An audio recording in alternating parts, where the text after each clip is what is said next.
O filme que definitivamente me fez odiar e sentir bode toda vez que eu ouço a frase thriller de espionagem dos anos 70.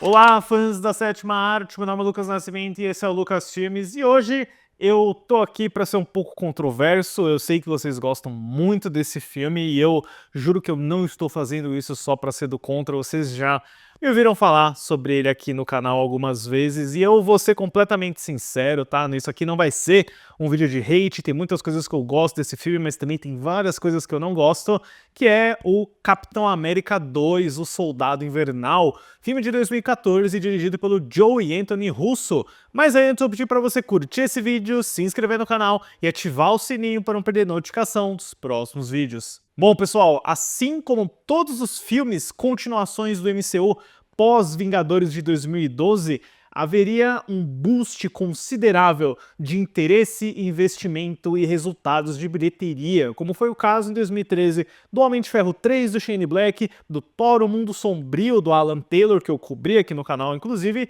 e o próximo da linha de produção seria o Capitão América 2, né? Eu sinto que mesmo que esses heróis não fossem tão populares pré-Vingadores, e a gente tem os números de bilheteria dos respectivos filmes para comprovar essa hipótese, o fato de que todo mundo foi assistir Vingadores, foi aquele fenômeno de mais de $1 bilhão, e todo mundo pôde, né, às vezes pela primeira vez, conhecer o Thor e o Capitão América, já garantiria muito interesse para as continuações deles, e eu acho que isso é uma jogada de gênio do Kevin Feige, do planejamento dele, dessa fase inicial do MCU. Então, o Capitão América 2 era um desses projetos e ele começou a ser idealizado e escrito antes mesmo do primeiro Vingador sair em 2011. Os roteiristas Christopher Marcus e Stephen McFeely já tinham uma ideia da história que eles queriam contar, que definitivamente acompanharia o Capitão América nos dias atuais, que é um elemento que estava até que bem presente no roteiro do Joss Whedon para o Vingadores, que acabou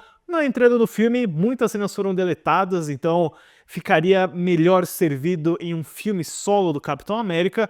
Logo, o Kevin Feige começa a buscar por algum diretor, o Joe Johnston não retornaria para a função, o que abriu uma vaga aí, e os nomes que eu consegui levantar foram o do F. Gary Gray, que acabou passando no filme para dirigir o Straight Outta Compton, que foi um grande sucesso em 2015, o George Nolfi, que tinha dirigido Os Agentes do Destino com o Matt Damon e Emily Blunt, e a escolha mais inusitada, os irmãos Joe e Anthony Russo, que só tinham feito um filme até então, aquele 2 é bom, 3 é demais, com o Owen Wilson, e tinham ganhado bastante notoriedade dirigindo episódios da série de comédia Community. E de fato, Community é uma baita série e diversos dos episódios que tem a assinatura dos Russo são excelentes, mas não deixa de ser curioso o fato de que o Kevin Feige lá, vendo Community, né, vê um episódio de batalha de paintball, de paródia de filme de ação, e pensa, eu vou chamar os caras da paródia do filme de ação para dirigir o meu filme de ação. É a decisão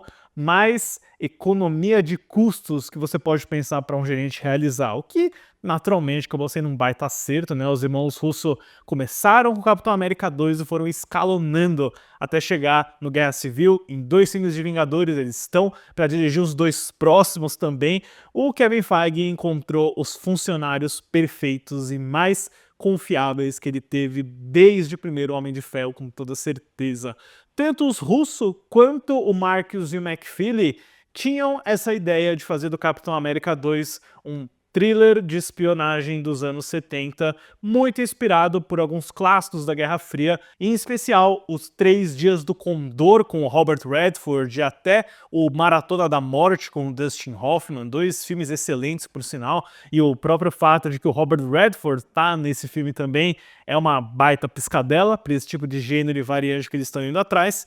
Com um orçamento de $170 milhões, as filmagens do Capitão América Soldado Invernal começaram em abril de 2013 e foram até junho daquele ano, com algumas gravações adicionais em dezembro daquele ano e janeiro de 2014 para fazer aquela cola obrigatória com o Vingadores Era de Ultron, até porque ele seria o filme seguinte, depois da estreia do Guardiões da Galáxia, que eu também já comentei aqui no canal, para um lançamento em abril de 2014, e eu lembro muito bem que o Capitão América 2 rendeu o ótimo lanche do Burger Patriota no América, tá? Quem foi sabe. Caso você não saiba, ele era um tie-in desse Capitão América 2 e ele nunca mais saiu do cardápio, porque, né, é bom pra caramba, né? O pessoal nem lembra que é do Capitão América. E o resultado, né, que tá aí, é visto por muitos como o melhor filme do MCU, é o preferido de muita gente.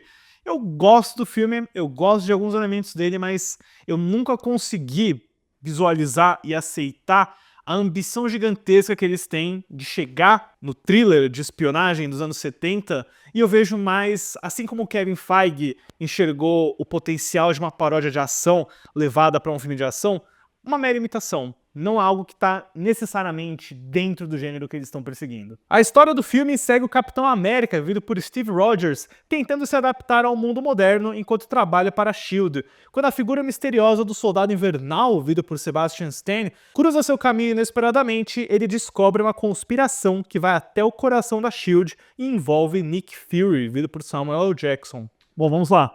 Capitão América, o Soldado Invernal. Primeiramente, eu acho que assim como no primeiro filme, o Christopher Marcus e o Steve McFeely têm um excelente primeiro ato. O início do filme, a ambientação, a ideia, essa perspectiva do homem fora do tempo, do Steve Rogers, tentando compreender o papel dele no século XXI, tentando alcançar tudo que ele perdeu com a tecnologia, com as referências culturais, com o fato de que todos os amigos dele morreram, de que a Peggy Carter, vivida pela Hayley Atwell, ainda está viva, muito idosa, numa espécie de CGI até que bem aplicado para envelhecer ela ali, né? Um CGI que certamente é muito melhor do que o de rejuvenescimento. Então eu gosto desse elemento, eu gosto de como ele é solitário, de como ele literalmente conhece o futuro melhor amigo, o futuro Capitão América correndo na rua, que é o Anthony Mackie, que vive aqui o Sam Wilson, Falcão.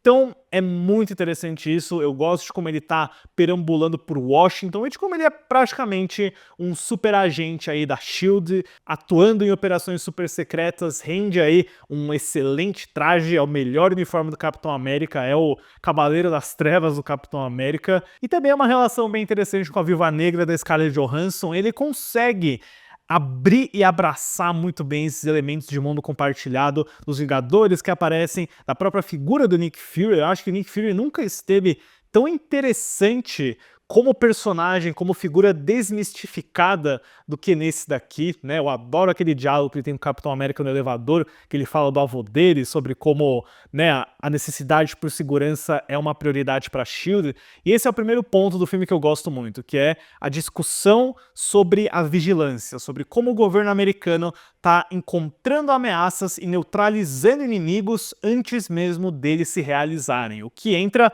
em conflito com a visão do Capitão América. É aquela velha questão do Minority Report: se você prende uma pessoa antes dela cometer um crime, isso torna ela uma criminosa ou não.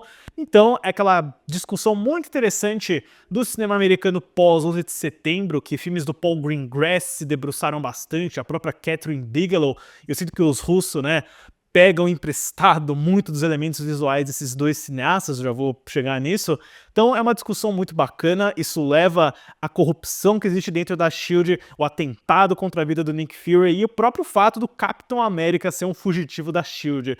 São elementos muito legais, eu acho que tem sim uma maturidade muito notável nos diálogos, no tom, nas relações de personagens, mas aí, né, eu lembro que isso me incomodou tanto na época e continua me incomodando um pouquinho hoje, né, que eu consigo aceitar melhor, que é o fato de que o grande vilão do filme ainda é a Hydra, né? A Hydra sobreviveu da Segunda Guerra Mundial pela figura do Zola, vindo pelo Toby Jones, agora uma figura num computador, né? É um elemento Assim, o filme ele é tão pautado no realismo, naquele elemento mais palpável, greedy, anos 70, thriller de espionagem dos anos 70, que aí quando você tem a figura do Emir Zola, um nazista renegado controlando tudo por computadores, eu sei como você pode traçar paralelos com o mundo contemporâneo, com 2025, mas me parece uma quebra um pouco frustrante do que vinha sendo construído, né? Quando eu tava assistindo eu pensei, poxa, é o Capitão América indo contra a infraestrutura do próprio sistema onde ele está integrado, né? Quase como o Capitão América contra o governo,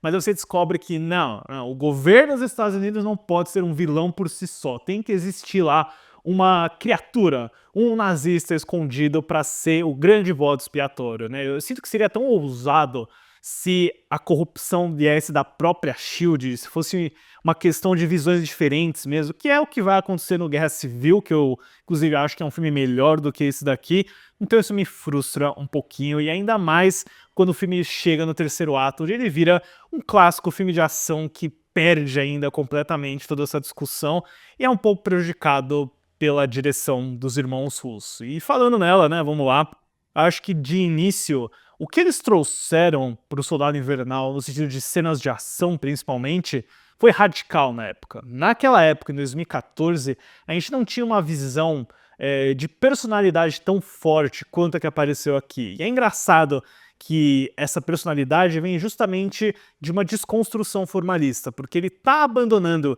cores, vibrância, enquadramentos mais ousados, como o do Kenneth Branagh no Thor, por exemplo, ou do próprio Capitão América 1, do Joe Johnson, que ele tinha aquela vibe mais pulp, para algo bem pé no chão, bem frio, bem realista. É Jason Bourne, Paul Greengrass e Catherine Bigelow no talo, e também um pouquinho de Michael Mann. E isso é eficiente no primeiro ato também, né? O atentado contra o Nick Fury é uma cena de ação muito tensa, as aparições do Soldado Invernal, a primeira briga que ele tem com o Capitão América, também tem uma intensidade, tem um perigo que acontece ali, graças àquela câmera incessante, os cortes rápidos e a trilha sonora excepcional do Henry Jackman. Eu acho que grande parte do que traz peso para esse filme, do que traz uma atmosfera perigosa, é a trilha do Jackman. O tema que ele cria para o Soldado Invernal é muito, muito memorável. Então eu gosto disso tudo quando a ação é mais pé no chão.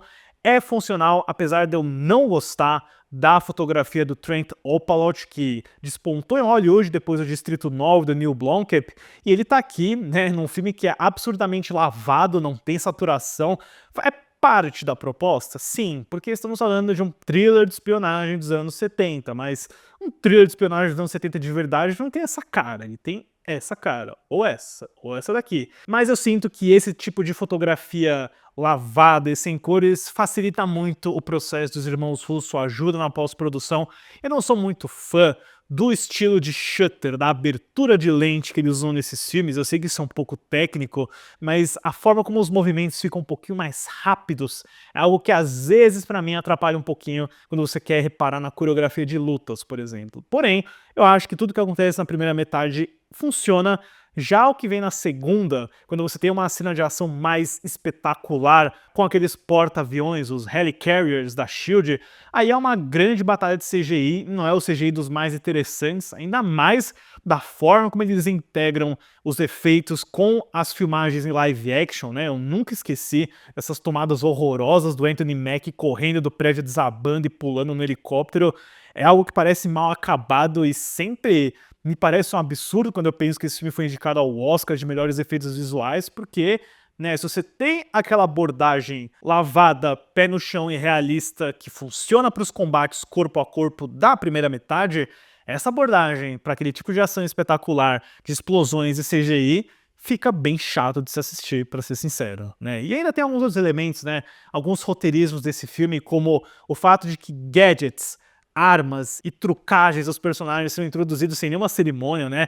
Duas situações do filme os personagens conseguem escapar porque eles cavam buracos no chão, ou essa máscara holográfica que a Viúva Negra usa no clímax, né? Que nunca foi introduzida, parece que eles tiram a arma de Chekhov do bolso sem nunca introduzir. Então, qualquer personagem faz o que precisar, né? Você não precisa ter nenhuma explicação. É por isso que as cenas do quê na franquia 007 são tão importantes, porque todos os brinquedos e armas são introduzidos no começo e você sabe que eles podem ser usados depois. Não é o caso do Capitão América aqui, que tem alguns momentos assim que me tiram um pouco do sério, mas o que eu salvo também, né, pessoal? Eu acho que o Chris Evans tá melhor ainda nesse filme, a forma como ele traz a bondade e o idealismo do Capitão América funcionam muito bem. A dinâmica que ele tem, tanto com o Anthony Mackie quanto a Scarlett Johansson, são muito legais. Criou-se aqui um trio muito bacana que eu achei que seria melhor desenvolvido no futuro e que pra mim é muito mais funcional do que todo o apego que o Rogers tem